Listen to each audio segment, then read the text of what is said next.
Hi, and welcome to another episode of The Ins and Outs of Work. I'm Nelly, aka the HR Insider. And I'm Joe, the HR Outsider. And in today's episode, we talk about performance reviews.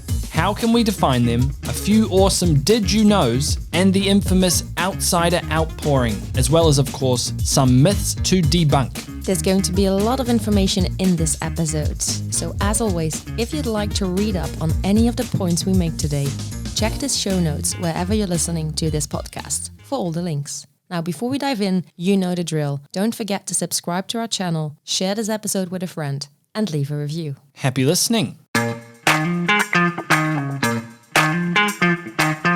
Joe, here we are, back again. Back again, performance reviews, Neely. Yes, it's a good topic. It is a real good topic, and we are going to start straight away with a definition. A performance review, also referred to as a performance appraisal or performance evaluation, is a method to regularly evaluate an employee's job performance and overall contribution to the company in order to improve that performance. Performance reviews help provide feedback. They offer a formal moment in time to evaluate job performance, and they help in distributing raises and bonuses among the employees. Yes, and nearly a crucial element of the employee appraisal or the performance review is that it's shared. It's a shared responsibility between both the manager and the employee. So they come together on that.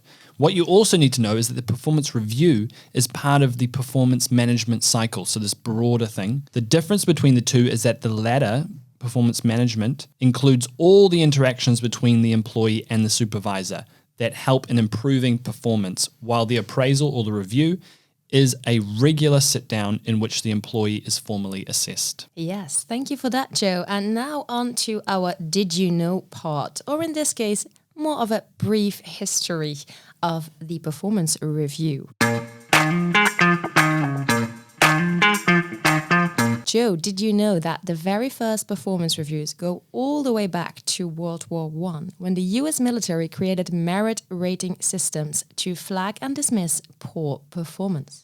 Wow. Along came then social psychologist Douglas McGregor, who contributed much to the development of management and motivational theory.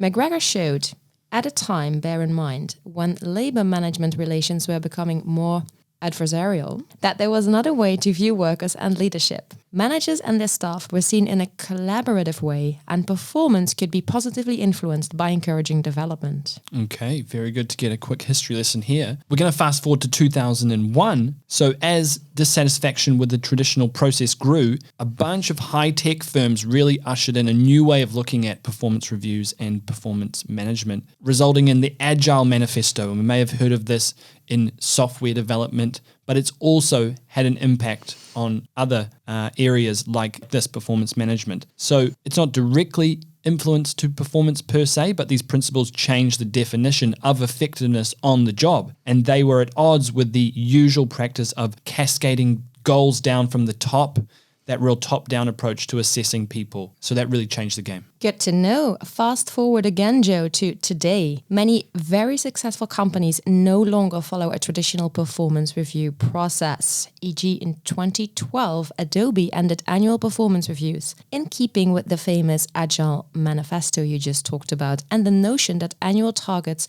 were irrelevant to the way its business operated. Wow. So what an evolution, Neely. Absolutely. Amazing. Yeah, great to see. I know, Neely, that you've been quoted actually as having said in our 2021 HR Trends video that the one thing you wanted to change about HR is getting rid of the traditional performance review. That is correct, Joe. Wow. You're like an oracle. I had a crystal ball. Crystal ball.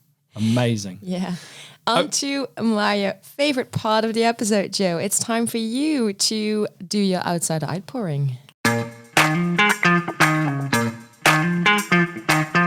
The Outsider Outpouring, nearly 30 seconds from me, our HR outsider, to give an outsider's perspective on this topic.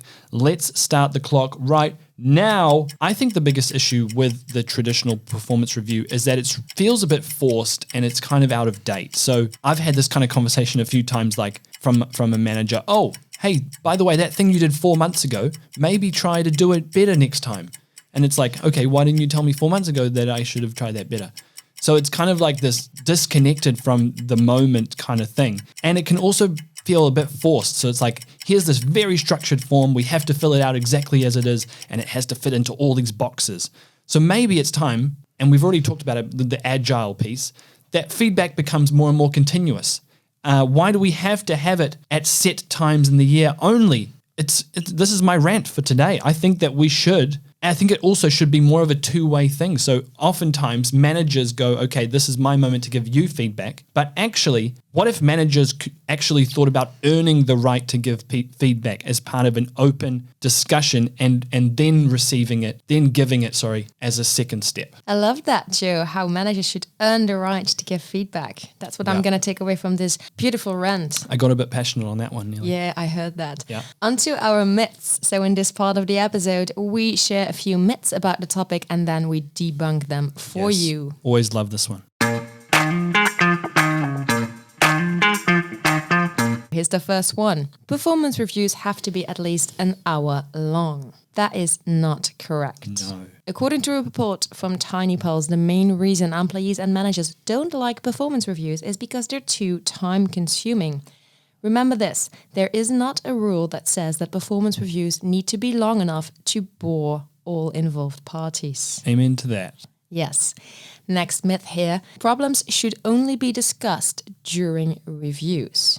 Joe already touched on this nicely in his rant, but discussing issues only during a once or twice a year review is not a good idea. Ideally, there is this continuous conversation between managers and their teams that allows them to stay on top of budding issues. Mm-hmm. It makes a lot of sense, Neely. Our third and final myth for today is this one. Reviews should be given once a year. No, they shouldn't. Not only will assessing your staff's performance more frequently make the review process less burdensome, Neely, but employees will also receive more timely feedback and it will also create a better relationship between them and their managers. That's the whole idea. Do it more than once a year. Yeah, Make and that it is a really continuous. not good thing you say at the end there, Joe. That does really have a positive impact on the relationship between the manager and their teams. So please keep talking to each other. Yes. Every company, Joe, does performance appraisals or performance reviews differently. Mm-hmm. However, there are several best practices that every manager should know for employee performance appraisals. Nice. So we've got 5 steps here, Neely, right? Absolutely. The first one, use a clear outline. Unsurprisingly, both managers and employees may feel a bit uncomfortable during the performance appraisal, especially if it's only a once or twice a year event. So, using a job performance evaluation form or some other appraisal outline will be very helpful for both the preparation of the meeting and doing the performance review itself. Mm-hmm. Makes sense. Absolutely. Number 2, involve the employee as much as possible. One of the key problems in employee reviews is a lack of buy-in from the employee. Employees who participate in their performance review are more satisfied, rate the session as much more fair and useful, and they are also much more motivated to improve. And that is ultimately the goal, right? We want everyone to get better and to keep growing. Exactly. Number 3, Joe, this is something I hadn't necessarily thought about. Start with the bad news. Interesting. According to Daniel Pink, employees are more satisfied when bad news is addressed early on in the review. Positive information is then saved until the end, so the meeting ends on a positive note. Nice. So it's a different take there on the feedback sandwich, the classic feedback sandwich. It is. Right. Number 4. Employees want more regular feedback. Employees report that they are looking for regular, continuous feedback to do their work better. Find ways to let managers touch base with employees continuously using technology to support you in that. Mm-hmm. And then the 5th one is really document your employee performance review sessions. Now, important decisions about who to promote, which salaries to raise, but also who to terminate are based, at least partially, on performance management information. Therefore, performance appraisal meetings, they should be meticulously documented. This is also important when you switch to more continuous feedback. And here, Joe, an interesting good to know thing. A 2016 paper found that 91% of companies that have adopted continuous performance management report better data for people decisions. And it gets even better, Joe, because these companies, they also report making major progress in removing bias in promotion and advancement. Brilliant, Neely. Well, it's just very logical that doing things continuously, always on, you've just got so much more data to play with and to rely on. And it makes more sense for both parties, manager and employee.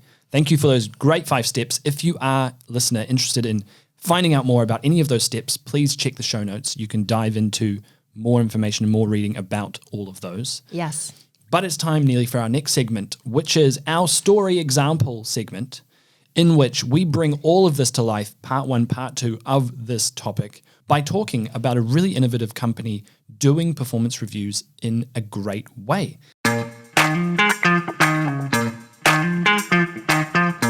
And it's a little company. You may have heard of it, Neely, before. They're called Facebook. Have you heard of Facebook? It does ring a bell, I believe. Rings Joe. a bell. Rings a bell. So even though Facebook, the interesting thing is Facebook still uses a reasonably traditional biannual review system, the company has actually implemented a lot of innovative tactics around that. So reviews are really treated today more like checkpoints than like big events. With the goal, Facebook's real big goal in that is that no employee should ever be surprised by what comes up in a performance review. So I love that. That's great. I think that's a great mission statement to have for your performance reviews. It takes away, I think, a lot of unnecessary stress as well. It does, for sure. And so other interesting things about the Facebook example is that they actually use internal software to do exactly what we've been talking about a little bit in this podcast, which is to provide sort of continuous feedback between managers and employees in real time between those review cycles. So even though they have a biannual review cycle, there's this continuous conversation happening at Facebook. It makes total sense as well, Joe, because I think you can only have no unpleasant surprises during these checkpoints if in between checkpoints you have this continuous conversation going on, right? For sure, exactly. Couple of other quick points wanted to note about this is that they also really rely on peer-to-peer and employee-to-manager feedback. So peer-to-peer is another big thing. We haven't so much talked about it in this episode yet, but it's also so important. Like zeroing in on peer feedback, Facebook managers actually get a really good picture of how employees collaborate with one another outside of that manager-to-employee relationship, and it's really valuable in the company's global success because that's the day-to-day relationships that employee has with their peers. So in short, if we sum all of this up from Facebook, this example and the story that we love, what do we love about it? We love the fact that reviews are treated as checkpoints nearly. There's no bad surprises. You already know as an employee where you stand. Secondly, we really love that it's a continuous real-time feedback, a continuous conversation between manager and employee between those checkpoints. And finally, that peer-to-peer system of feedback, incorporating, feedback from peers as well as just that top-down manager-employee relationship. Awesome. Amazing. That was it for today, Joe. It was. Another episode done. Wow. Thank you so much, everybody, for listening in. We will be back next week in our Fundamentals Brush Up series. And next week, Joe and I will be talking about employee engagement. Wow, another big topic, Neely. Absolutely. We'll zoom in on how to measure it, but we'll also take a look at how to improve it. And that doesn't mean perking up your way to engaging people. Yes, perks don't lead to engagement. So come along and find out about that next week. Thank you. See you again next week. Cool. See you then. Bye.